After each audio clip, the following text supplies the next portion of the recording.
Bien, bonjour à chacun d'entre vous, ici et plus loin, à travers ces moyens de communication que nous avons. Nous sommes donc 27 février, fin du mois de février déjà, pour notre culte de ce dimanche. Et nous commençons par une petite lecture dans les psaumes où David exprime ce qui est le cœur de chaque enfant de Dieu qui a conscience de s'approcher de Dieu. C'est le psaume 122, très court. Voilà. Celui qui a conscience de s'approcher de Dieu, de bénéficier de cette sainte convocation venant de l'Éternel. Il dit avec David, je suis dans la joie quand on me dit, allons à la maison de l'Éternel. Nos pieds s'arrêtent dans tes portes, Jérusalem. Jérusalem, tu es bâtie comme une ville dont les parties sont liées ensemble. C'est là que montent les tribus de l'Éternel, selon la loi d'Israël, pour louer le nom de l'Éternel, car là sont les trônes pour la justice, les trônes de la maison de David. Demandez la paix de Jérusalem, que ceux qui t'aiment jouissent du repos, que la paix soit dans tes murs et la tranquillité dans tes palais. À cause de mes frères et de mes amis, je désire la paix dans ton sein. À cause de la maison de l'Éternel, notre Dieu, je fais des vœux pour ton bonheur. Et voilà, Philippe, c'est tout un programme pour des prédications sur le psaume 122 lors d'une prochaine occasion. Voilà. Et nous allons nous tourner vers notre livre de cantiques pour chanter le 268.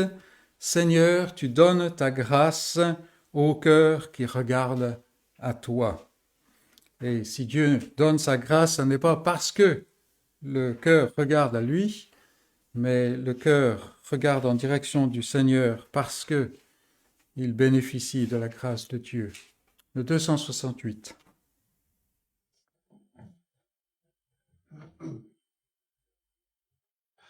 Seigneur, tu donnes ta grâce au cœur qui regarde à toi. Quand je contemple ta face, dans ton amour, viens en moi. Viens en moi, viens en moi, dans ton amour, viens en moi. Père tendre et secourable, je fus rebelle à ta loi. Quoique impur et misérable, ô pardonne et bénis-moi. Bénis-moi, bénis-moi, ô pardonne et bénis-moi. Rédempteur toujours propice, je veux m'attacher à toi. J'ai faim, j'ai soif de justice, je t'appelle, réponds-moi. Réponds-moi, réponds-moi, je t'appelle, réponds-moi. Saint-Esprit, souffle de vie, viens en mon cœur par la foi. Dans le sang qui purifie de tout péché, lave-moi. Lave-moi, lave-moi, de tout péché, lave-moi. Par ton amour, ô mon Père, c'est pour moi. Par l'Esprit qui seul opère, Dieu trois fois saint, sauve-moi. Sauve-moi, sauve-moi, Dieu trois fois saint, sauve-moi.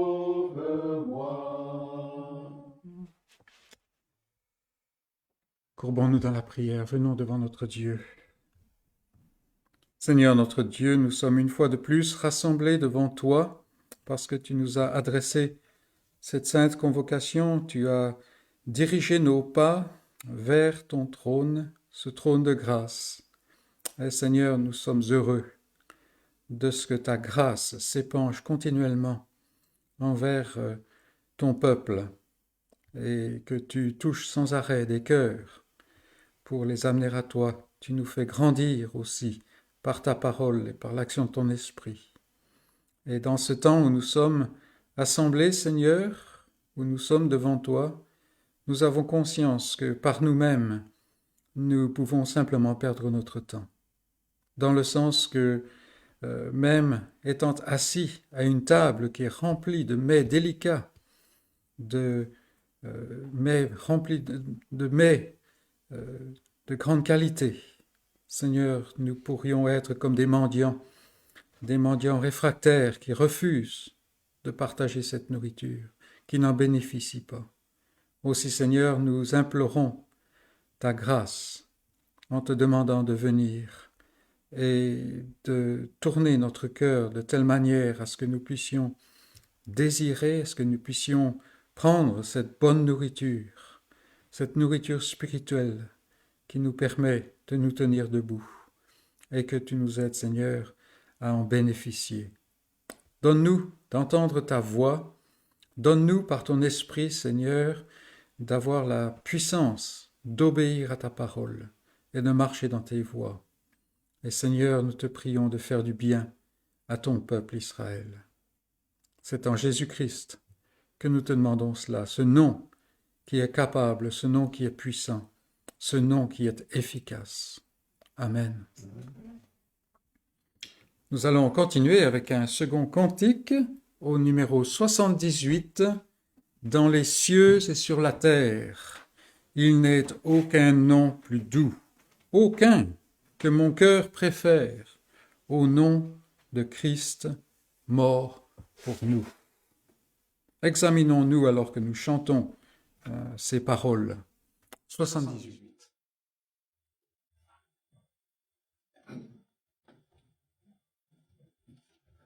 Dans les cieux et sur la terre, il n'est aucun nom plus doux, aucun que mon cœur préfère, au nom de Christ mort pour nous. Quel beau nom, porte loin de l'éternel. Quel beau nom, que celui d'Emmanuel. Quelque grand que soit un homme, qu'il soit prince ou qu'il soit roi, de quelque nom qu'on le nomme, Jésus c'est plus grand pour moi. Quel beau nom, porte loin de l'éternel. Quel beau nom, que celui d'Emmanuel. Les séraphins, les archanges portent des noms glorieux, mais le plus beau nom des anges pourrait-il me rendre heureux? Quel beau nom, porte loin de l'éternel. Quel beau nom, que celui d'Emmanuel. Dans les mots, Jésus soulage, il guérit l'esprit froissé, il ranime le courage du cœur le plus oppressé. Quel beau nom,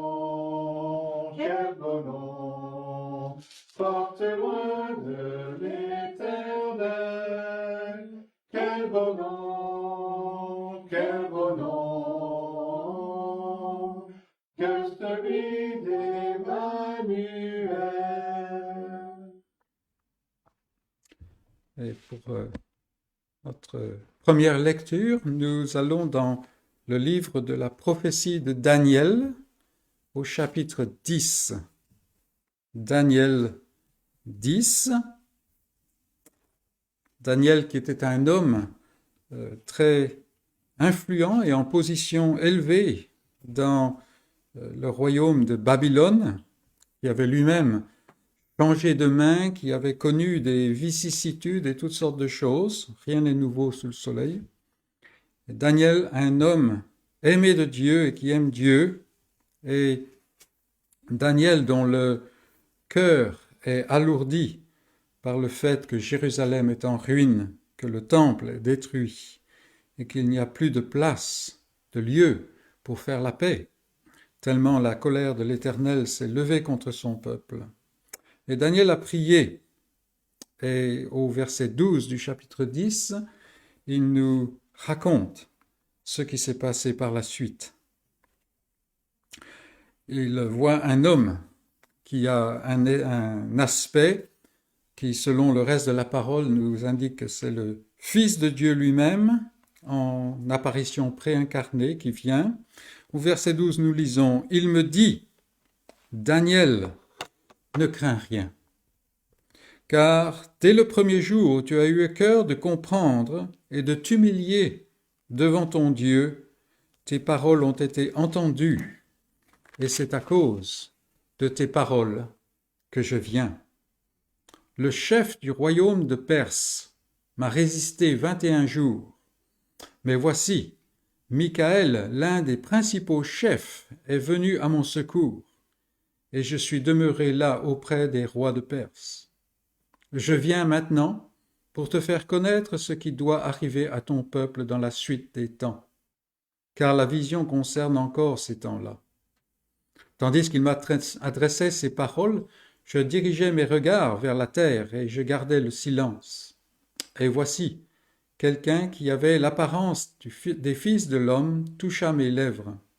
J'ouvris la bouche, je parlais, et je dis à celui qui se tenait devant moi, « Mon Seigneur, la vision m'a rempli d'effroi, et j'ai perdu toute vigueur. Comment le serviteur de mon Seigneur, pourrait-il parler à mon Seigneur? Maintenant les forces me manquent et je n'ai plus de souffle. » Alors celui qui avait l'apparence d'un homme me toucha de nouveau et me fortifia.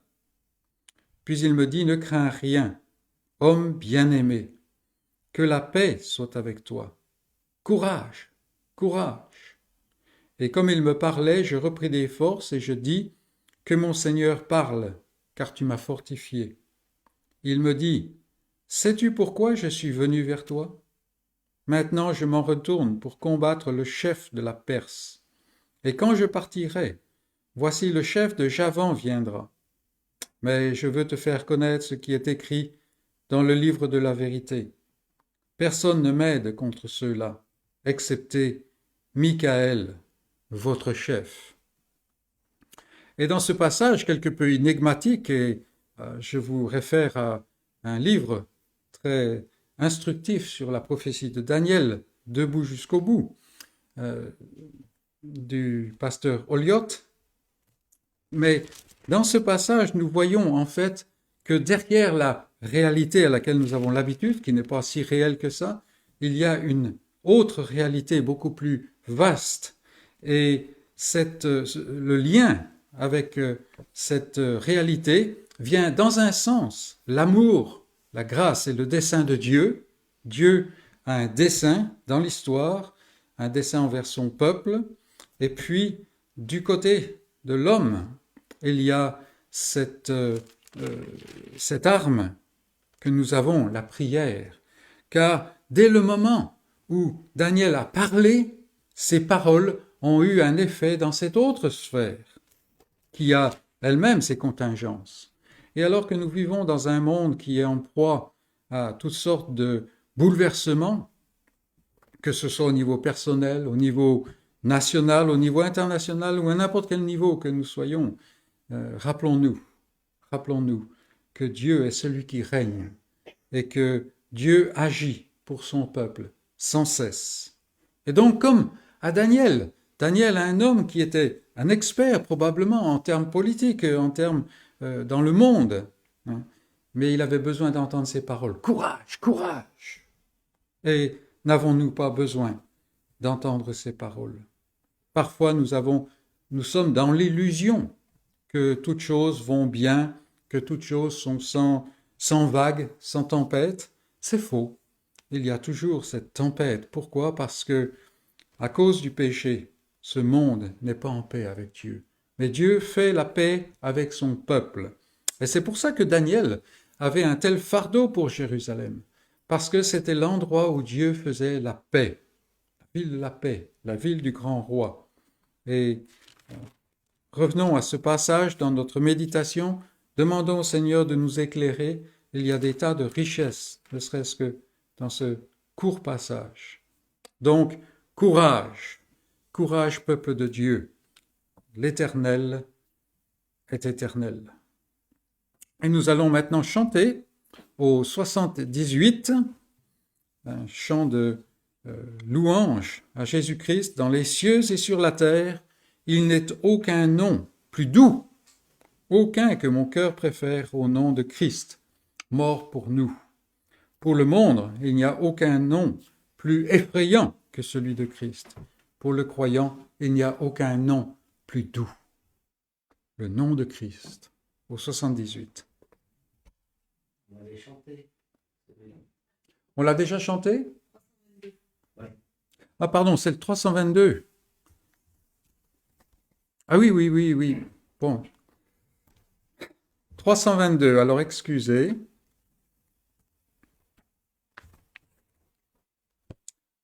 Vous croyez que Dieu vous donne tout ce qu'il promet. Un sauveur qui vous pardonne. Un sauveur parfait. C'est tout ce dont nous avons besoin. 322. C'est cela, non?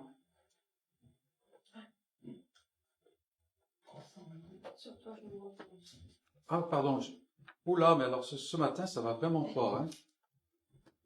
Sur toi, je me repose. On va y arriver, hein? On va y arriver. Voilà, sur toi, je me repose. On aura le 222 une autre semaine. Ô Jésus, mon sauveur.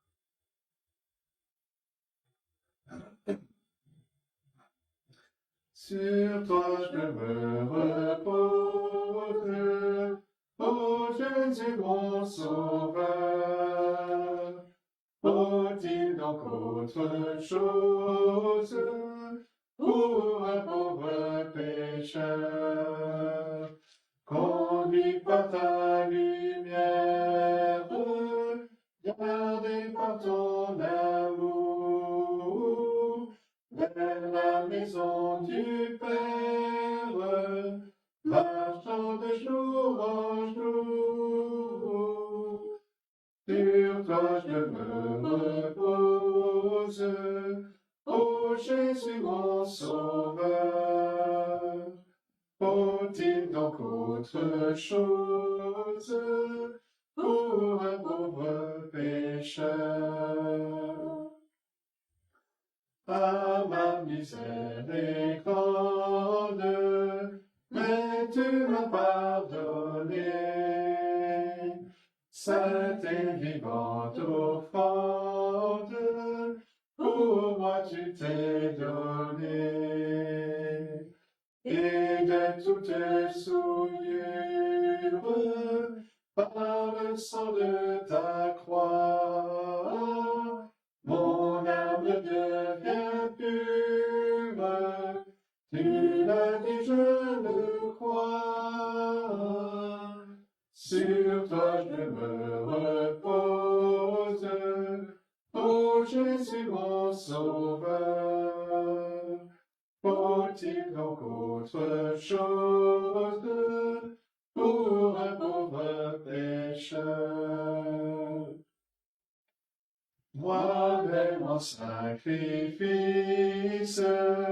immolé désormais, Seigneur, à ton service, me voici pour jamais. Qu'importe ma faiblesse, puisque je t'appartiens, tu n'as point de richesse qui ne soit pour les tiens. Sur toi je me repose, ô Jésus mon sauveur. Faut-il donc autre chose pour un pauvre pécheur? En toi j'ai la victoire, la paix, la liberté. À toi je rendrai gloire durant l'éternité. Si du bonheur qui passe, la source doit tarir, c'est assez de ta grâce pour vivre et pour mourir. Sur toi je me repose, ô Jésus mon sauveur. Faut-il donc autre chose pour un pauvre pécheur? Bien, alors on va essayer de suivre l'ordre de service. En fait, j'avais l'esprit pris par ce passage de Daniel et je commençais à avoir certaines idées pour d'autres prédications, n'est-ce pas? Voilà, c'est mon excuse, parce qu'il faut déjà préparer les temps du mois de juillet. Mais pour notre deuxième lecture, allons dans la lettre de Paul aux Colossiens et au chapitre 2. Paul, dans la lettre aux Colossiens, cherche à aider ses frères qu'il n'a encore jamais rencontrés vraiment à focaliser leur esprit et leur regard sur ce qui est le cœur de l'Évangile, c'est-à-dire Christ. Parce qu'il y a beaucoup de séduction intellectuelle, philosophique et religieuse qui se promènent dans le monde et qui cherchent à attirer le regard du croyant loin de Christ. Et donc au verset 8, c'est là que nous allons prendre la lecture, Paul écrit « Prenez garde que personne ne fasse de vous sa proie par la philosophie et par une vaine tromperie s'appuyant sur la tradition des hommes, sur les principes élémentaires du monde et non sur Christ. Car en lui habite corporellement toute la plénitude de la divinité. Vous avez tout pleinement en lui, qui est le chef de toute domination, de toute autorité. Et c'est en lui que vous avez été circoncis d'une circoncision que la main n'a pas fait, mais de la circoncision de Christ, qui consiste dans le dépouillement du corps de la chair. Ayant été ensevelis avec lui par le baptême, vous êtes aussi ressuscités en lui et avec lui par la foi en la puissance de Dieu, qui l'a ressuscité des morts. Vous qui étiez morts par vos offenses et par l'incirconcision de votre chair, il vous a rendus à la vie avec lui, en nous faisant grâce pour toutes nos offenses. Il a effacé l'acte dont les ordonnances nous condamnaient et qui subsistait contre nous, et il l'a éliminé en le clouant à la croix. Il a dépouillé les dominations et les autorités et les a livrées publiquement en spectacle, en triomphant d'elles par la croix. Et l'Église serait beaucoup plus forte et stable, et nos vies seraient beaucoup plus orientées vers la volonté de Dieu si nous prenions conscience du fait de cette nouvelle ère qui s'ouvre en Jésus-Christ et en son œuvre, en ce qu'il a fait. Il y a maintenant une nouvelle alliance qui est à la fois nouvelle dans le sens où nous utilisons ce mot d'ordinaire, mais aussi qui est différente. Ça n'est plus l'alliance de Sinaï qui gardait dans la servitude, mais c'est maintenant l'alliance de grâce qui était depuis le début, cette alliance de grâce qui affranchit en Jésus-Christ. Donc prenons quelques instants pour méditer sur ce passage. Revenons sur le passage pendant la semaine pour pouvoir recevoir cette force qui vient de Dieu par son Saint-Esprit.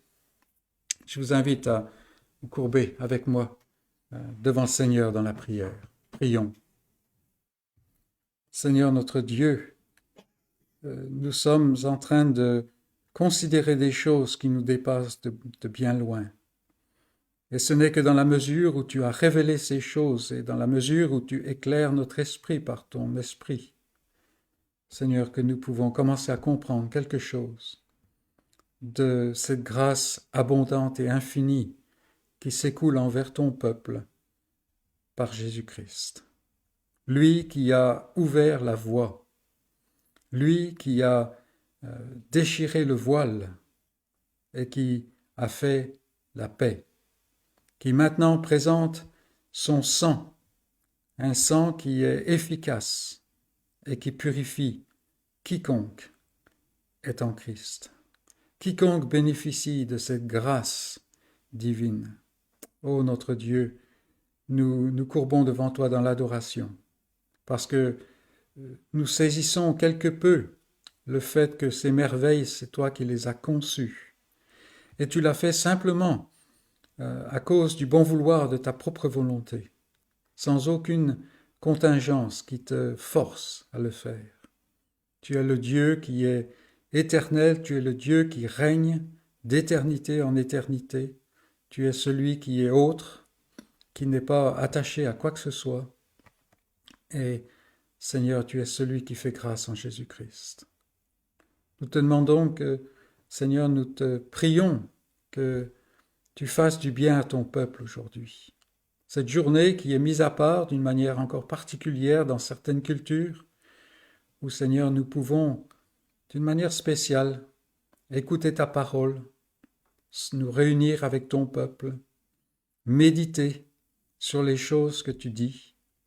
Seigneur, donne que ta voix retentisse puissamment dans ton Église, qu'elle touche le pécheur en lui donnant cette conviction de son péché, de sa rébellion contre toi, de son égoïsme, son égocentrisme, qu'elle donne à ton peuple de se réjouir en voyant tout ce que tu as fait en Jésus-Christ pour le salut, que tu affermisses ton peuple, Seigneur, en le guidant dans ta parole, en le fortifiant par ton esprit et en le faisant se tenir debout comme une armée avec ses bannières dans ces jours qui sont mauvais. Seigneur, non pas pour une guerre de la chair, non pas pour une guerre physique, mais pour cette guerre spirituelle, pour ce combat, pour marcher dans les voies de Christ, pour vivre la vie de Christ, alors que tout en nous, Seigneur, par la chair, milite contre ça. Donne-nous, Seigneur, de lutter, de mener ce combat jusqu'à la mort, et fortifie ton peuple, nous te prions.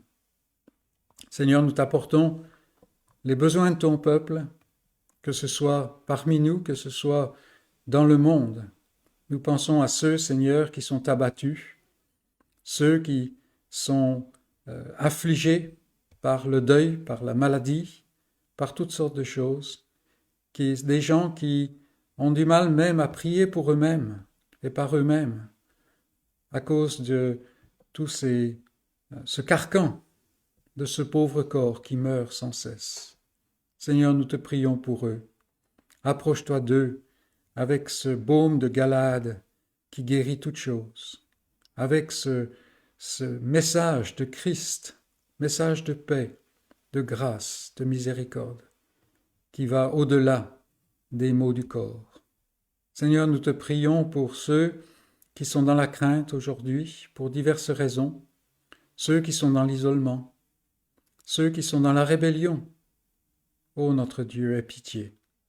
Aie pitié, car nous sommes des hommes seulement. Et nous te prions pour notre pauvre monde, un monde qui ne connaît pas la paix, un monde qui ne connaît pas la justice, un monde qui est à l'aventure, qui ne sait pas où il va vraiment. Nous te prions, Seigneur, surtout dans ces temps qui sont des temps graves. Seigneur, nous te prions que dans ta grâce, tu puisses retenir ces forces du mal, que tu puisses donner la paix comme ta parole nous exhorte à le demander, afin que nous puissions annoncer cet évangile, cette bonne nouvelle du salut partout. Ô Seigneur, nous te prions aussi pour ces frères qui sont en Ukraine, ces frères qui sont en Russie et qui ont probablement le cœur étreint de toutes sortes d'émotions actuellement. Seigneur, sois avec eux. Et dans le fort de la tempête, sois pour eux un refuge, comme ta parole le promet. Donne-leur de voir Christ et de se réjouir en Christ, non pas d'une manière qui fait abstraction des réalités de la vie, mais Seigneur, d'une manière qui prenne en compte les réalités spirituelles, les réalités du ciel. Seigneur, nous te prions pour ceux qui sont persécutés pour leur foi, que ce soit dans des pays où ouvertement il y a des actions contre ta parole, contre ton Église, ou que ce soit dans des pays où c'est devenu trop simple pour vraiment combattre. Ô Seigneur, nous te prions que tu accompagnes ton peuple, que tu donnes à ton peuple, partout où il est, de se réveiller, nous y compris, Seigneur, car bien que nous soyons reconnaissants pour la paix dont nous pouvons jouir, nous savons que notre cher Seigneur prend n'importe quoi pour faire tourner les choses vers nous-mêmes. Oh, protège-nous de nous-mêmes. Donne-nous de comprendre ta parole, ta volonté. Et Seigneur, donne-nous la puissance spirituelle d'être obéissant à ta volonté. Sois avec chacun d'entre nous, chacun de ton peuple, Seigneur. Nous te prions en particulier pour Cobus et Benitas aujourd'hui, sur leur chemin du retour. Seigneur, garde leur cœur en paix en toi. Sois avec Carla, leur fille. Seigneur, elle ne peut pas prier pour elle-même.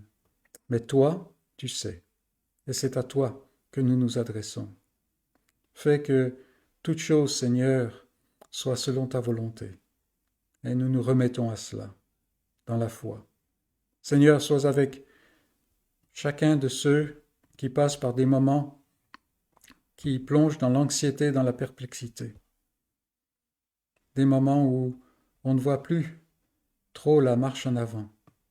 Seigneur, guide-nous.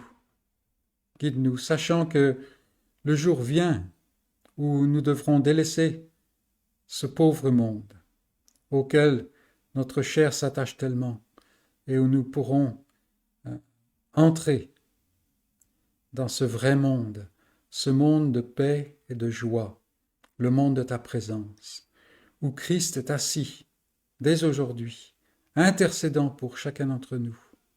Ô Seigneur, donne-nous de voir ces choses de manière plus réelle que les pauvres ombres de ce monde.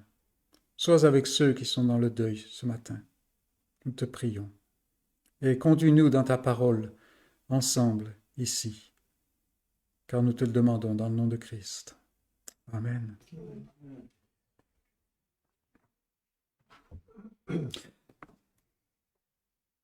Bien, nous allons chanter maintenant Au 179, c'est juste? C'est juste. Je commence à m'inquiéter. Hein? C'est un signe des temps. Hein? Le 179. Ta parole, Seigneur, est ma force et ma vie. Et alors que nous venons à la prédication de la parole de Dieu, soyons persuadés que c'est la vérité. Le numéro 179.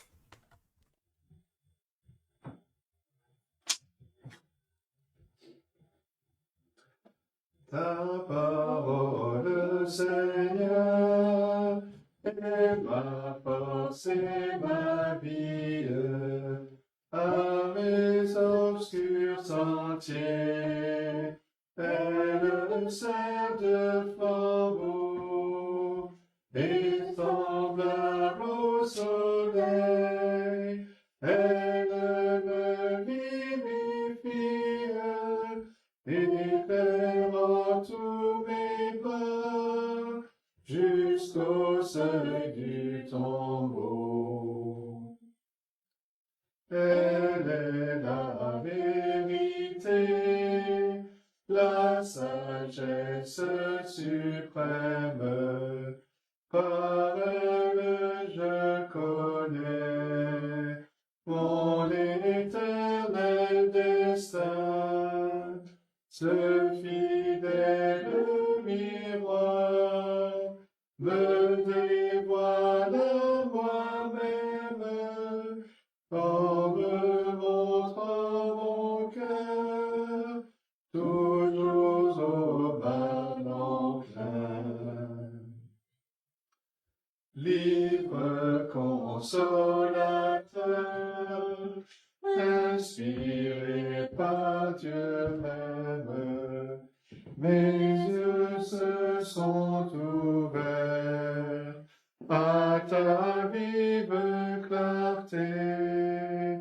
Je comprends maintenant combien le Seigneur m'aime, et je sais à quel prix Jésus m'a racheté. Heureux celui qui croit la divine parole, heureux celui qu'enseigne et que guide l'esprit, heureux qui, loin du monde, incrédule et frivole, s'est assis humblement aux pieds de Jésus-Christ.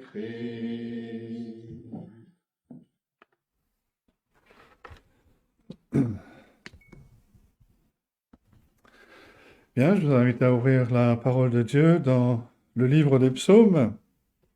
Nous allons regarder le psaume 55. Psaume 55.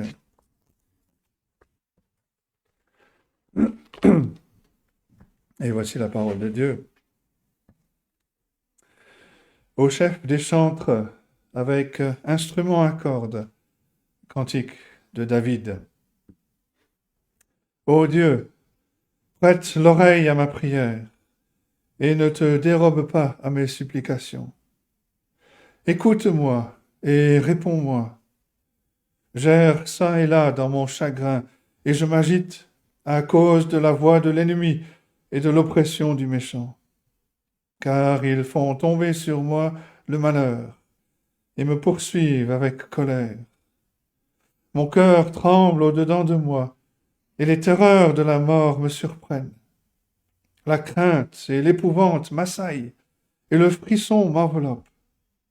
Je dis, oh, si j'avais les ailes de la colombe, je m'envolerais et je trouverais le repos.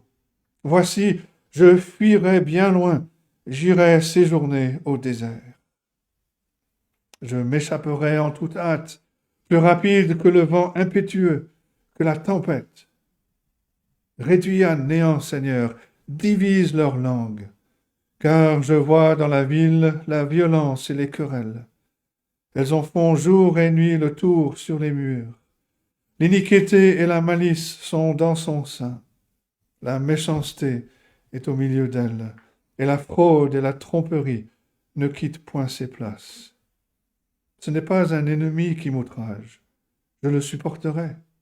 Ce n'est pas mon adversaire qui s'élève contre moi, je me cacherai devant lui.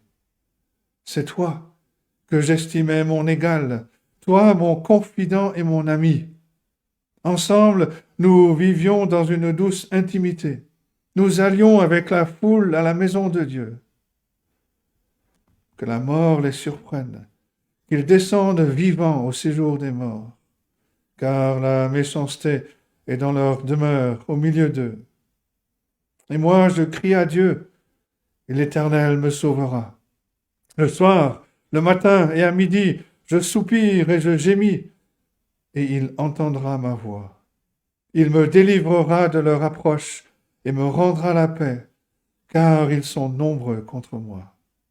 Dieu entendra, et il les humiliera, lui qui de toute éternité est assis sur son trône. Car il n'y a point en eux de changement, et ils ne craignent point Dieu. Il porte la main sur ceux qui étaient en paix avec lui. Il viole son alliance. Sa bouche est plus douce que la crème, mais la guerre est dans son cœur.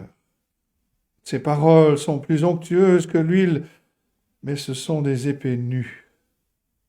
Remets ton sort à l'Éternel, et il te soutiendra. Il ne laissera jamais chanceler le juste. Et toi, ô Dieu, tu les feras descendre au fond de la fosse. Les hommes de sang et de fraude n'atteindront pas la moitié de leurs jours.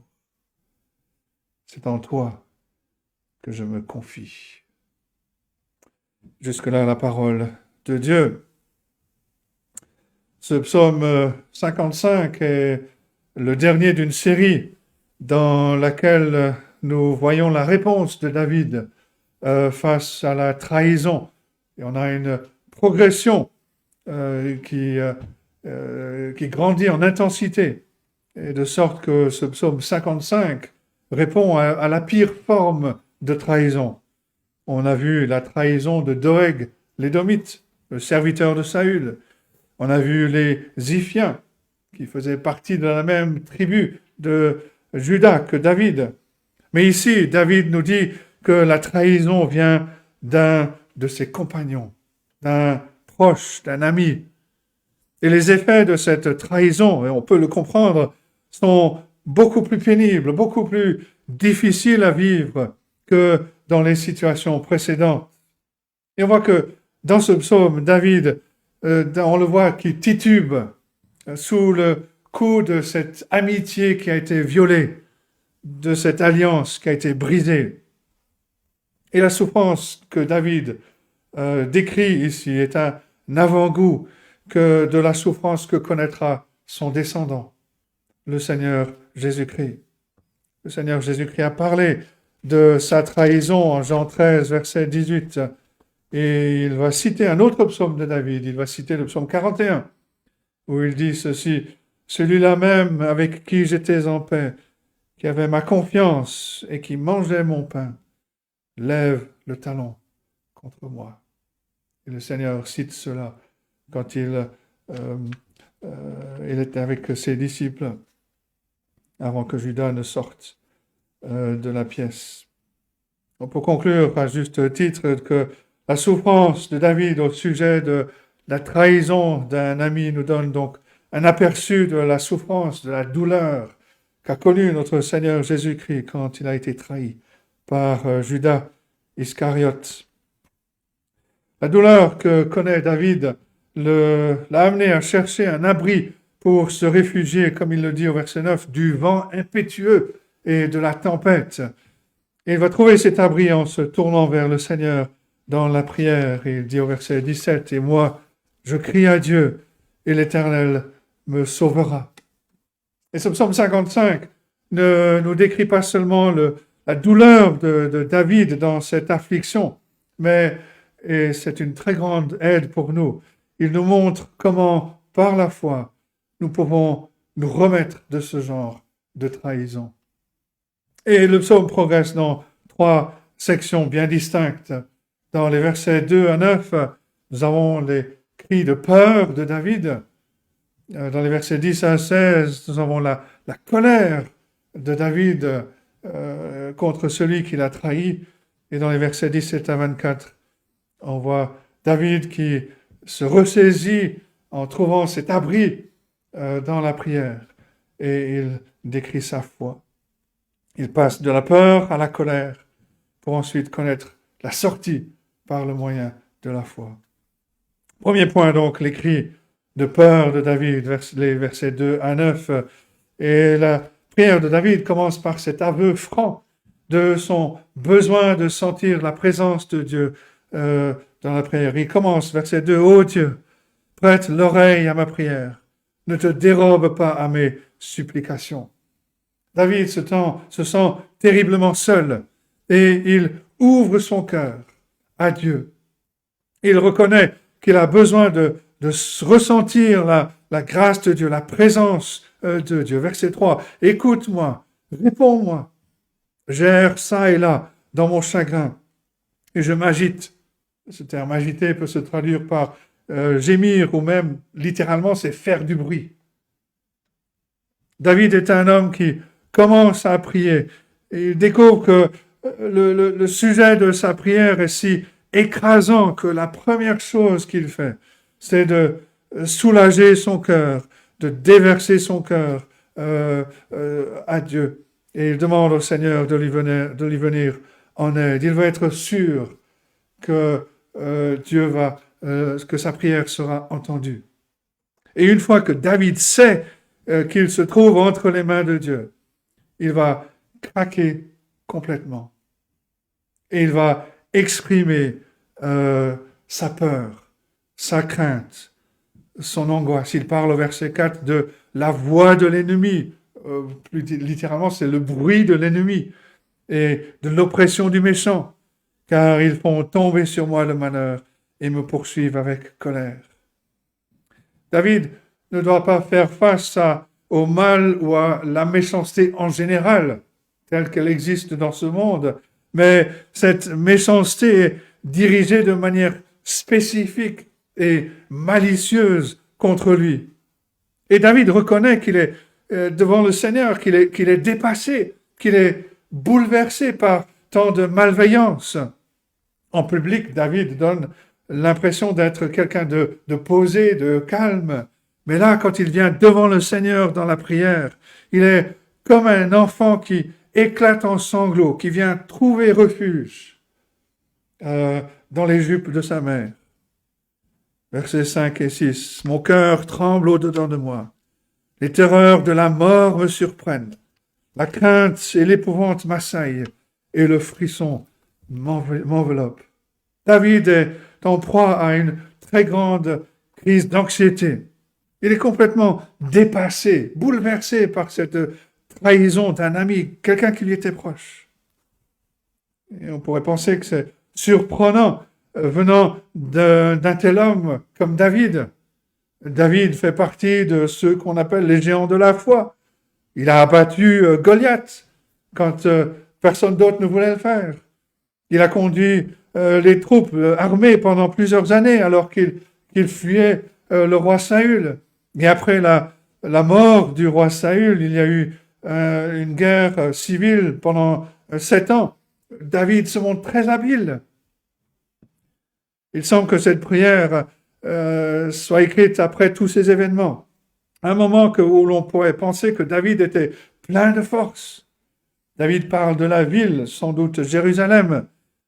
Donc cela suggère que ce psaume a été écrit pendant ces années où David était maintenant roi sur Israël, quand le pays était uni. Alors comment un homme comme lui, à un tel moment de sa vie, pouvait-il s'effondrer complètement quand il fait face à cette trahison, à cette épreuve? David, un commentateur suggère que il voit la peur de David, il voit son effondrement comme des signes de ce qui arrive quand on est gagné par la lassitude de la vie. Et c'est Winston Churchill qui a dit que la lassitude nous rend tous lâches. Et c'est souvent une personne qui est avancée en âge, qui est plus expérimentée, qui a vu beaucoup de choses dans la vie, qui sera plus vulnérable à l'anxiété et à la crainte parce que, à cause de ce qu'elle a vu au sujet de la réalité dans la vie. Et souvent, cette personne a aussi moins d'énergie pour faire face aux problèmes. David a connu toutes sortes de violences. Il a connu la guerre, il a connu les combats. Son cœur était maintenant saisi d'une terreur. Mon cœur, verset 5, mon cœur tremble au-dedans de moi. Les terreurs de la mort me surprennent. Il faut bien comprendre que ce n'est pas incohérent pour une foi vraie et vivante de s'effondrer dans la crainte devant quelque chose de terrible. Et pour le prouver, il suffit d'aller considérer l'exemple de notre Seigneur Jésus-Christ lui-même dans le jardin de Gethsémani, alors qu'il fait face aux horreurs incroyables de la croix. Et dans ce psaume, David est un type du Seigneur Jésus-Christ, une ombre du Seigneur Jésus-Christ. Le Seigneur Jésus-Christ, rappelez-vous, est tombé à genoux. Luc 22, verset 44 dit, étant en agonie, Jésus priait plus ardemment. Et le Seigneur a connu une telle anxiété que les vaisseaux sanguins de son front ont éclaté. Le sang a coulé de son front alors qu'il priait son Père de retirer la croix si cela était possible avant de se soumettre à la volonté de son Père. Cela nous rappelle que dans son humanité réelle, en tant que serviteur souffrant de l'Éternel, le Seigneur Jésus a souffert le pire mal que le monde puisse inventer. Et donc, quand un croyant comme David s'effondre dans la crainte devant la mort ou devant des problèmes insurmontables, ce que le croyant doit faire, devrait faire, c'est de regarder au Seigneur Jésus-Christ. Parce que voilà quelqu'un qui sait par quoi je traverse, puisque lui-même a traversé encore pire que moi. L'humanité du Seigneur Jésus-Christ est réelle. Il a réellement connu la pire des souffrances et il l'a fait pour notre salut.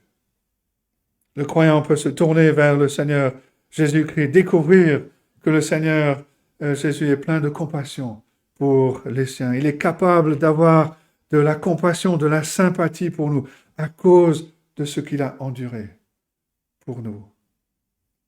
Et Jésus nous montre le modèle de l'homme de foi. Le Seigneur Jésus n'est pas seulement l'objet de notre foi, il est aussi le plus grand exemple de notre foi. Et il nous montre comment l'homme, en proie à la crainte, s'adresse à Dieu dans la prière et se retrouve fortifié, plein de courage. Et le Seigneur Jésus-Christ a pu affronter Pilate, les soldats romains, et finalement la croix. Mais David n'est pas encore à ce stade. Et dans les versets 7 et 8, il ne pense qu'à sortir de cette terrible épreuve. Verset 7, je dis, « Oh, si j'avais les ailes de la colombe, je m'envolerais, je trouverais le repos. Voici, je fuirais bien loin, j'irais séjourner au désert. » Il parle de la colombe parce que, on ne sait pas toujours, mais la colombe est le plus rapide des petits oiseaux. On savait que la colombe pouvait s'échapper devant le faucon. Et David dit, j'aimerais être comme la colombe, et mes ennemis ne pourront pas m'attraper. Mais Dieu n'a pas trouvé bon de donner à David les ailes de la colombe qu'il désirait tant. David est un homme avec une grande vocation, il a une grande responsabilité, et il ne va pas être en mesure de fuir ses problèmes. Et pourtant, ce psaume, il est possible qu'il a été écrit à un moment où David a dû fuir Jérusalem. On ne le sait pas, mais ce psaume va bien avec les événements du coup d'État d'Absalom contre son père, David. David s'est retrouvé à devoir fuir la ville de façon soudaine, que ce soit à ce moment-là ou à un autre. Jean Calvin commente, il dit « Nous pouvons certainement dire que ce sont les paroles d'un homme conduit aux frontières du désespoir. » Dieu ne donne pas les ailes qu'il désire pour fuir ses problèmes. Et très souvent, Dieu ne nous donne pas des ailes pour fuir nos problèmes. David veut trouver l'abri au milieu de cette tempête et il va trouver cet abri. Mais non pas en fuyant ses problèmes, mais en se tournant vers le Seigneur. Et c'est là qu'il va trouver l'abri dont il a besoin.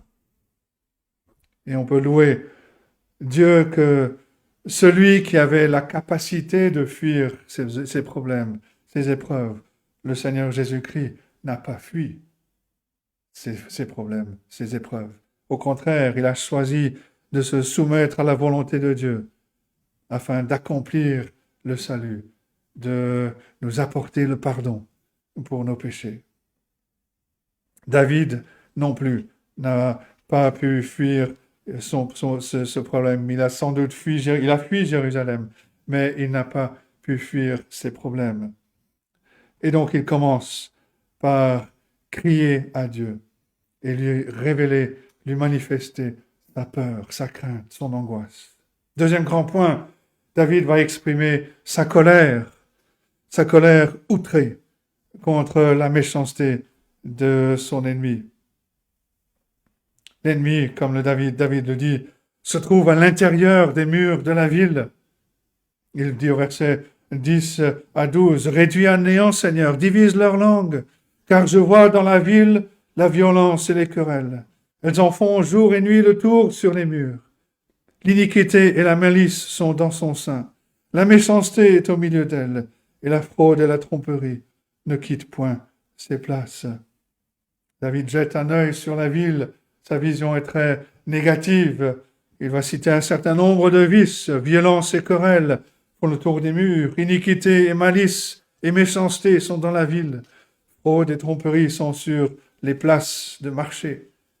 Et David réalise que le problème n'est pas la ville dans un sens abstrait. Le problème, ce sont les gens qui habitent la ville. Et c'est la description des problèmes que nous rencontrons dans nos villes aujourd'hui. Un commentateur dit ceci, il dit « Nous voulons toujours imputer nos problèmes à l'environnement, aux programmes gouvernementaux ou à l'absence de programmes gouvernementaux. Mais le problème n'est pas là, il est ici, en nous. Le problème, c'est que nous sommes pécheurs. Et cela signifie qu'il n'y aura jamais d'amélioration substantielle dans l'état moral de nos villes ou de notre pays entier, jusqu'à ce qu'il y ait une amélioration morale profonde dans le peuple. Et cela ne peut venir que dans la nouvelle naissance qui accompagne la foi dans le Seigneur Jésus-Christ. Et il conclut, il n'y a rien dont notre pays a autant besoin maintenant que Jérusalem n'avait besoin dans le passé, à savoir un réveil et une réformation que produit l'Esprit Saint. Si nous sommes tentés dans notre amertume à cause des choses qui nous arrivent, de regarder par la fenêtre et de dire « Mais regardez donc cette société !» Nous ne devons pas oublier que le problème du péché est un problème dans lequel nous participons aussi. Et la réponse au problème de la ville, c'est la proclamation fidèle de l'Évangile. Ce sont des vies transformées par l'Évangile de la grâce de Dieu en Jésus-Christ. David est perplexe quand il regarde par la fenêtre. Mais le coup qui est passé sous sa garde, qui a touché son cœur, est un coup qui est venu d'un proche. Et David se plaint de cela, versets 13 et 14. « Ce n'est pas un ennemi qui m'outrage, je le supporterai. Ce n'est pas mon adversaire qui s'élève contre moi, je me cacherai devant lui. C'est toi que j'estimais mon égal, toi mon confident et mon ami. » Et voilà la situation qui se démarque, qui fait que ce psaume 55 se démarque des autres psaumes similaires qui parlent des inquiétudes et de la peur du psalmiste. David aurait pu contrer le coup d'un ennemi, mais cette attaque vient de quelqu'un qui lui était proche. David le décrit comme mon confident, mon ami. Une autre version dit, toi, mon intime, qui m'est si familier. Et David continue en disant combien tout cela lui brise le cœur. Voilà quelqu'un avec qui David avait l'habitude de prendre conseil ensemble. David lui avait ouvert son cœur. Verset 15. Ensemble, nous vivions dans une douce intimité. Nous allions avec la foule à la maison de Dieu. Il y avait un lien fort, un engagement spirituel avec cet ami. Mais à sa grande consternation, le coup est venu et David a été trahi. La situation la plus probable derrière ce psaume, et comme j'ai dit tout à l'heure, c'est la révolte d'Absalom contre son père. Quand ce coup d'État s'est déroulé, David était plus particulièrement attristé par la rébellion de son principal conseiller, Achitophel. Et on lit cela en 2 Samuel 15. Et certains pensent que derrière l'expression « toi mon confident », il s'agit bien d'Achitophel. Mais que ce soit lui ou quelqu'un d'autre, il s'agit de quelqu'un qui était très proche à David. David avait connu beaucoup d'ennemis avant, mais cette attaque l'a marqué beaucoup plus parce qu'elle venait de quelqu'un en qui David avait confiance. Et cette trahison blesse David. C'est encore une preuve de la corruption totale de l'état pécheur de notre race. Beaucoup de personnes peuvent s'identifier avec cette réalité et peuvent dire « j'ai été trahi par un ami en qui j'avais confiance ». Nous avons connu cette réalité ou nous connaissons des personnes qui connaissent cette réalité, qui ont été trahies, soit par un conjoint ou par un collègue de travail, par un parent, par un ami proche. La trahison, elle fait mal. Et David exprime son angoisse à ce sujet. Verset 21, il porte la main sur ceux qui étaient en paix avec lui. Il viole son alliance. Sa bouche est plus douce que la crème, mais la guerre est dans son cœur.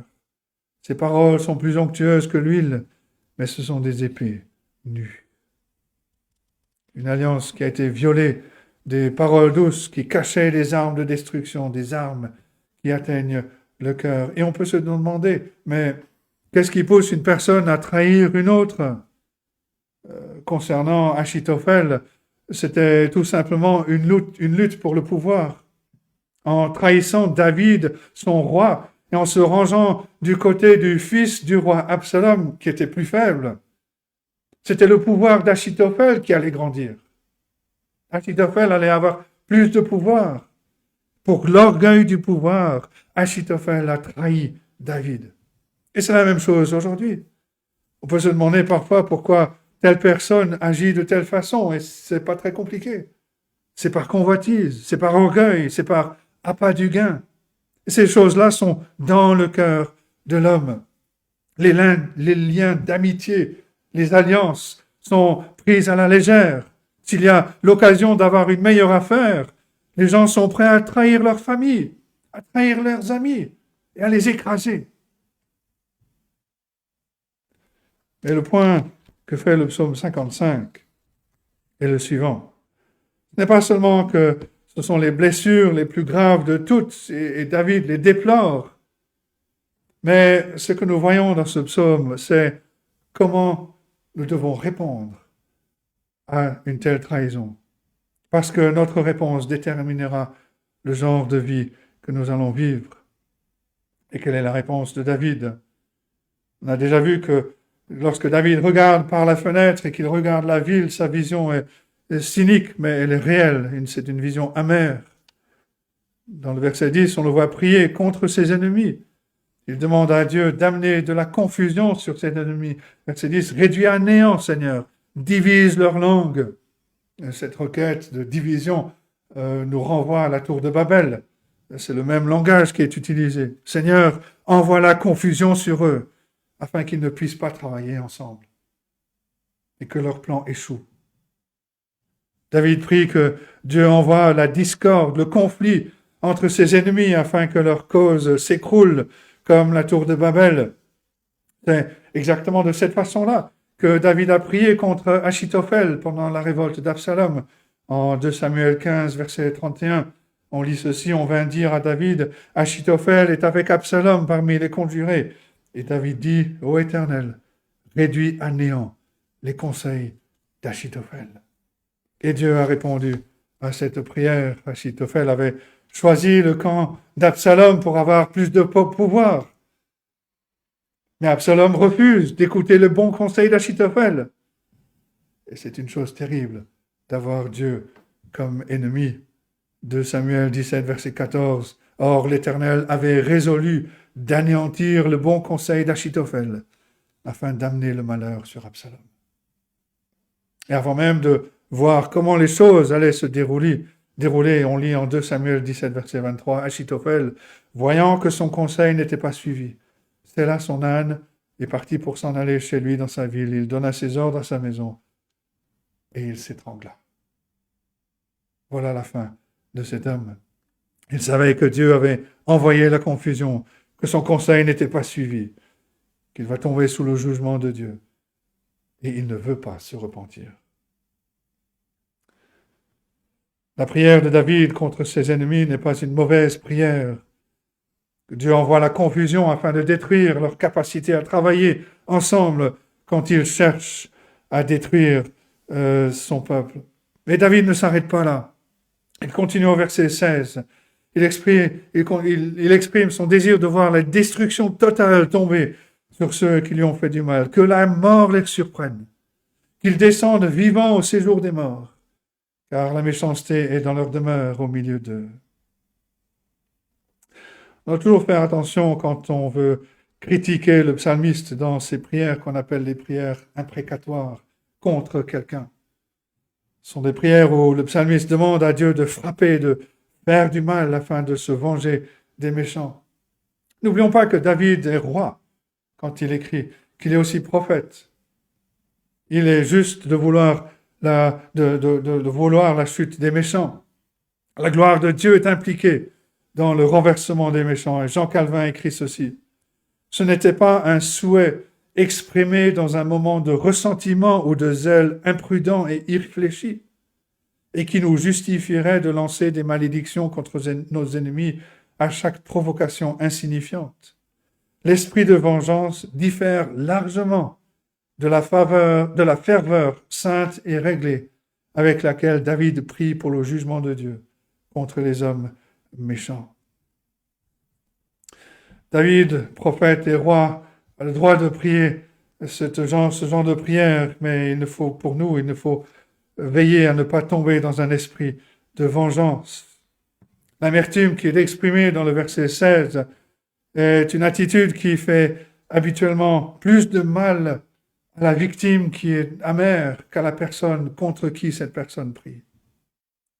Et pour cette raison, alors que nous ne voulons pas juger la parole de Dieu, nous ne voulons pas juger le droit que David a de prier comme il le fait, nous serions tristes si la prière de David se terminait au verset 16. Ce ne serait pas une résolution très saine pour lui, alors qu'il réagit aux péchés de trahison qui ont été commis contre lui. Le problème de l'amertume que l'on peut ressentir face au péché, en particulier face à une trahison, est un problème majeur. Et on peut voir toutes sortes d'exemples dans la vie aujourd'hui. On peut penser à des femmes qui ont été trahies par leur mari ou inversement, qui ont été abandonnées, qui des années plus tard, à cause de l'amertume, de la rancœur dans le cœur, ne sont pas capables d'avoir une relation sérieuse. Leur amertume a volé la capacité de faire confiance. Certaines personnes sont victimes d'églises infidèles. Elles vont passer le reste de leur vie à déverser du venin sur la véritable Église. Des hommes et des femmes qui vont passer toutes leurs années d'adultes à bouillonner intérieurement à cause de souffrances qu'ils ont vécues pendant leur enfance, de la part de leurs parents ou de la part de copains à l'école. Toutes ces personnes sont dignes de compassion. Mais on devrait aussi les avertir du danger de nourrir un esprit d'amertume. Un esprit d'amertume est un acide qui ne détruit que le récipient qui le contient. Mais quelle est l'alternative? L'alternative que nous donne la parole de Dieu, c'est de pardonner ceux qui ont péché contre nous. Pas parce qu'ils méritent notre pardon, ils ne le méritent pas, mais parce qu'ils ne sont pas les seuls qui ne méritent pas d'être pardonnés. Moi non plus, je ne mérite pas d'être pardonné. On doit se rappeler que si quelqu'un pêche contre nous, il ne pêchera pas plus que nous n'avons péché contre Dieu. Et Dieu nous a pardonnés en Christ. Et donc, nous ne pardonnons pas aux autres parce qu'ils le méritent, mais nous pardonnons comme un acte d'adoration pour ce Dieu de grâce qui nous a pardonné nos péchés en Jésus-Christ. Et nous réglons ainsi notre attitude avec les autres. À noter, en passant, que le pardon n'est pas synonyme de confiance. On ne peut pas dire à quelqu'un qui a été trahi qu'il suffit de faire à nouveau confiance à la personne qui vient de commettre cette trahison. On ne peut pas mettre notre confiance dans ceux qui sont infidèles, mais on peut pardonner à ceux qui pêchent contre nous. Éphésiens 4, verset 32, « Soyez bons les uns envers les autres, compatissants, vous pardonnant réciproquement, comme Dieu vous a pardonné en Christ. » Le pardon est quelque chose de vital dans le témoignage de l'Évangile, mais c'est aussi le meilleur moyen de nous protéger d'une amertume qui nous détruirait. C'est aussi le meilleur moyen de redonner à nos cœurs la paix, la joie qui caractérise les enfants que Dieu a pardonnés. David était le roi d'Israël. Il avait le devoir l'appelait à faire plus que simplement pardonner. Il devait prendre des mesures contre ces faiseurs de mal. Après avoir exprimé sa crainte et sa colère, David conclut ce psaume avec une expression de ce dont il avait vraiment besoin, sa foi. Troisième grand point. Et David donc exprime sa foi quand il trouve cet abri. Il donne un exemple précieux, pas simplement à ceux qui luttent avec une trahison, mais à ceux qui luttent pour ne pas laisser une affliction émotionnelle dominer la vie. David a commencé à aller devant le Seigneur pour lui ouvrir son cœur, lui parler de sa crainte. Il a été ensuite très honnête au sujet de sa colère. Mais c'est quand il se tourne vers la foi que le psaume 55 est résolu. Cela est bon pour sa santé spirituelle. Et David nous dit, et dit au lecteur, 3 vérités importantes qu'il a apprises dans la prière. La première, il sait que Dieu l'entend réellement quand il prie. Versets 17 et 18. « Et moi, je crie à Dieu, et l'Éternel me sauvera. Le soir, le matin et à midi, je soupire et je gémis, et il entendra ma voix. » David est béni par une vie de prière bien structurée. Il parle de 3 périodes dans la journée où il entrera dans la présence de Dieu, le soir, le matin et à midi. C'est un exemple pour nous montrer qu'un des moyens pour améliorer notre vie de prière, c'est d'avoir une structure dans notre vie de prière. Les 3 périodes de David correspondent à peu près au moment des repas. Et il sait que comme son corps a besoin de nourriture, son âme aussi a besoin d'être nourrie. Et David sait que Dieu l'entend. Il a parlé à Dieu de la douleur de cette trahison. Il sait que Dieu l'a entendu. Quand nous connaissons des craintes, quand nous avons été blessés, quand nous sommes dépassés par ce qui nous arrive, on devrait faire comme David. C'est vrai qu'on a besoin d'amis vers qui on peut aller, avec qui on peut prier. Et on a vu l'exemple de Jonathan la dernière fois. On a besoin d'amis avec qui on peut pleurer, avec qui on peut s'encourager mutuellement. Et David sait que ce qui a encore plus de valeur que d'avoir un ami, c'est de pouvoir parler de nos problèmes à Dieu. D'avoir cette liberté d'entrer dans la présence de Dieu. David dit, Dieu entend ma voix. Dans le psaume 34, David le dit de cette façon, verset 19, « L'Éternel est près de ceux qui ont le cœur brisé, et il sauve ceux qui ont l'esprit dans l'abattement.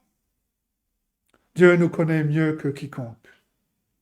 Alors allons à lui, présentons nos peurs, présentons-lui nos craintes, nos blessures, et sachons avec certitude qu'il entendra la voix de ses enfants. Il est ce Père qui nous aime plus fidèlement que nous n'osons même l'imaginer. David sait que Dieu l'entend. Deuxièmement, David sait que Dieu le sauvera. Très souvent, quand on a été trahi, quand quelqu'un a péché contre nous, notre cœur va s'écrier, mais qu'est-ce qui va m'arriver? Je vais perdre tout ce pour quoi j'ai travaillé. J'ai été calomnié au travail. Mon patron m'a maltraité. La personne en qui j'avais confiance a pris ma place. Mon conjoint m'a quitté. J'ai été trahi. On a peur. Et David dit, rappelez-vous, j'ai un Dieu qui est souverain. J'ai un Dieu qui connaît toutes choses, qui m'aime, qui m'a démontré son amour pour moi. Et nous avons encore plus de preuves de l'amour de Dieu pour nous. Nous regardons la croix. Nous regardons la croix de Jésus-Christ. Et nous pouvons dire que, avec tout ce que nous savons, Dieu a envoyé son Fils pour mourir à ma place. Et c'est une preuve de son amour pour moi. Et il va me délivrer. Il me délivrera, verset 19, il me délivrera de leur approche. Il me rendra la paix. Car ils sont nombreux contre moi. Dieu entendra. Il les humiliera. Lui qui de toute éternité est assis sur son trône. Et dans cette dernière phrase, David se rappelle que Dieu peut s'occuper de cette situation. Dieu qui est éternel, qui n'a besoin de personne, qui est rempli de gloire, ce Dieu peut me sauver. Il est sur son trône. Il est assis. Personne ne va l'enlever de ce trône. Alors oui, je vais trouver réconfort en lui et je vais lui rendre la louange de ma foi. La troisième chose que David dit, c'est qu'il se console avec cette certitude que Dieu va juger les méchants, qui ne se repentent pas. Le mal ne va pas triompher. Si on s'inquiète à ce sujet, cela fera qu'augmenter notre amertume quand on traverse des moments difficiles. Rappelons-nous par exemple le psaume 73. Voilà un homme qui reconnaît très honnêtement que sa colère, son amertume à l'égard du succès apparent des riches qui ne craignaient pas Dieu, ne faisait que ruiner sa vie, détruire sa joie. Jusqu'à ce qu'il dise au verset 17, « Jusqu'à ce que j'ai pénétré dans les sanctuaires de Dieu et que j'ai pris garde au sort final des méchants. » Ah, pourquoi? Oui, Dieu se rappelle que Dieu dit dans sa parole que les méchants seront jugés, punis. Alors pourquoi envier ces personnes?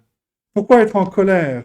Pourquoi être contrarié quand ces personnes, après quelques années de richesse, vont tout perdre? Vont se retrouver en enfer, alors que moi, je passerai l'éternité dans la gloire. Pourquoi être en colère? Quand on réalise ces choses, cela change notre attitude face à cette situation, et c'est ce que dit le psalmiste. Nous aussi, nous devons apprendre à laisser le jugement entre les mains de Dieu. Oui, nous devons savoir que Dieu va juger. Il le fera en son temps, c'est une certitude. Il va juger les incroyants, il va juger les méchants qui lèvent le poing contre Dieu, qui affligent les faibles, qui ne se repentent pas, qui ne se tournent pas dans la foi vers le Seigneur Jésus-Christ. Ils vont recevoir une condamnation éternelle. C'est une chose certaine. C'est pourquoi le Nouveau Testament nous dit, en citant Deutéronome 32, verset 35, « À moi la vengeance, à moi la rétribution, dit le Seigneur. » Parce que nous ne sommes pas compétents pour juger le monde avec droiture. Il semble que David a eu du mal à abandonner sa colère. Il y travaille, mais son indignation contre cette trahison est toujours là. Et on peut dire cela parce que dans le dernier verset, il revient sur le thème du jugement de Dieu, verset 24. « Et toi, ô Dieu, tu les feras descendre au fond de la fosse. Les hommes de sang et de fraude n'atteindront pas la moitié de leurs jours.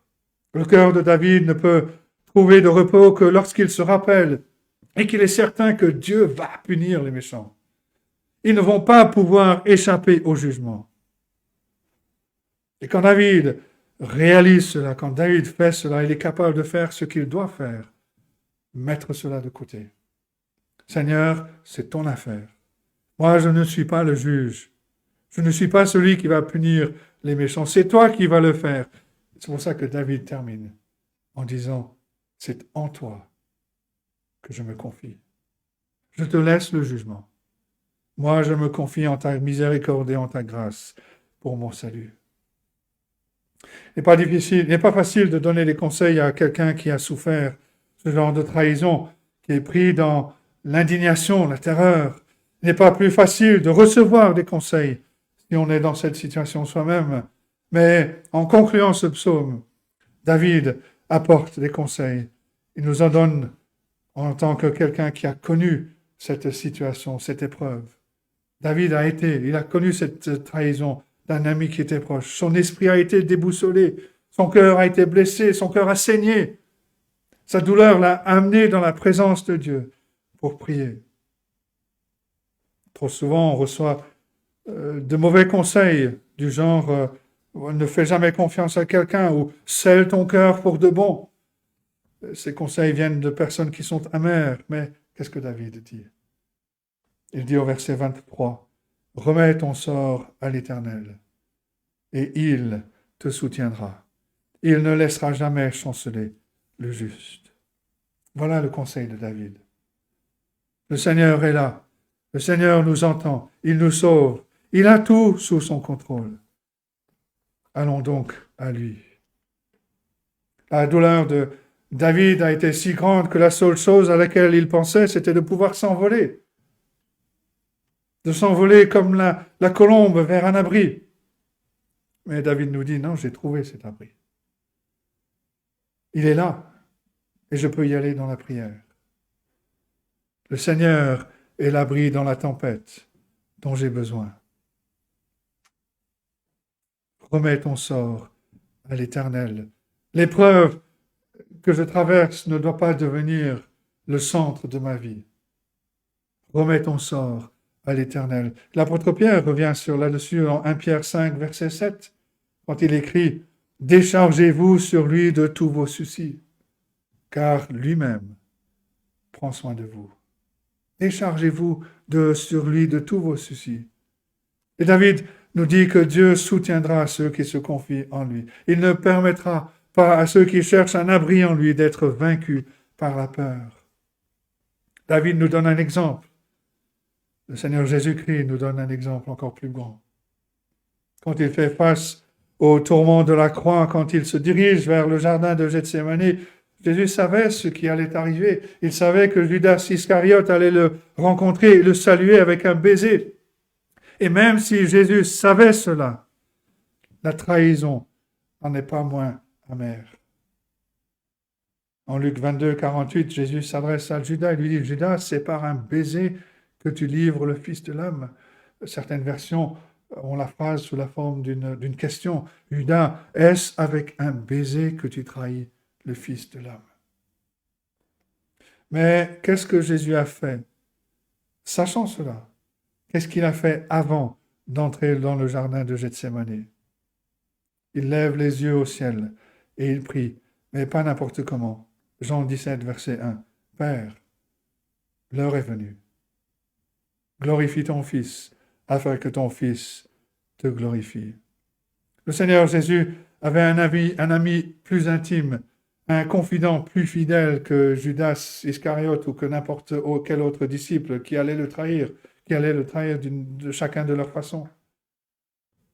Pour le Seigneur Jésus, c'était suffisant que le Père au ciel ne le trahisse jamais.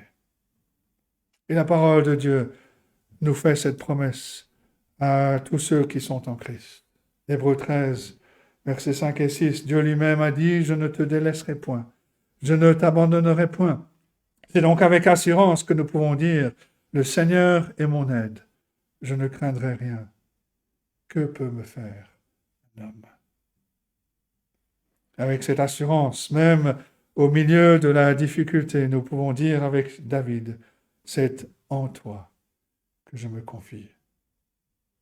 Et nous pouvons connaître la paix du cœur, sachant qu'en remettant notre sort à l'Éternel, il nous soutiendra. Il ne laissera jamais chanceler le juste. Que Dieu nous aide à méditer sur ces choses et qu'il bénisse sa parole à nos cœurs. Amen.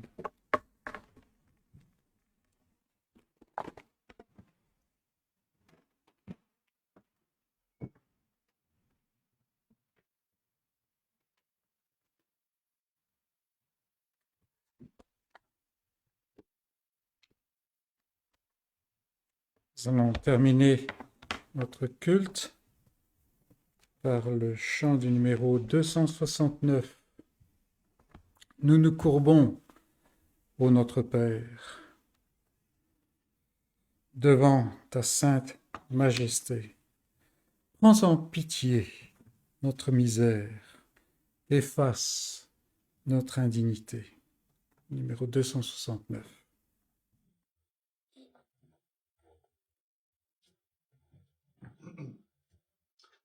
Nous nous courbons, ô notre Père, devant ta sainte majesté.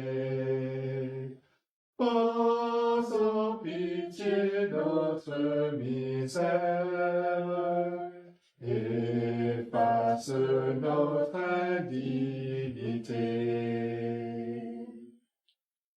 Hélas, nous faisons tous partie, nous, nos parents et nos enfants, d'une humanité pervertie dès le commencement des temps. Après avoir reçu ta grâce, souvent encore nous t'offensons.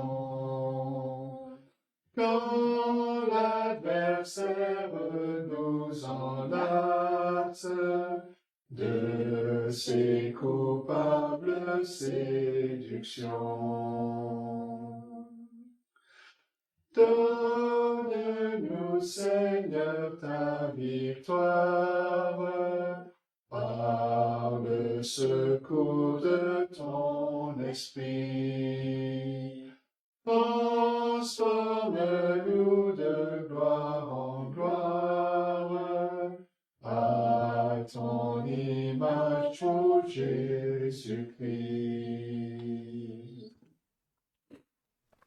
Que la grâce de Dieu, l'amour de notre Seigneur Jésus-Christ, le grand berger des brebis, et l'assistance de son Saint-Esprit soient avec nous et avec tout l'Israël de Dieu, dès maintenant et pour toujours.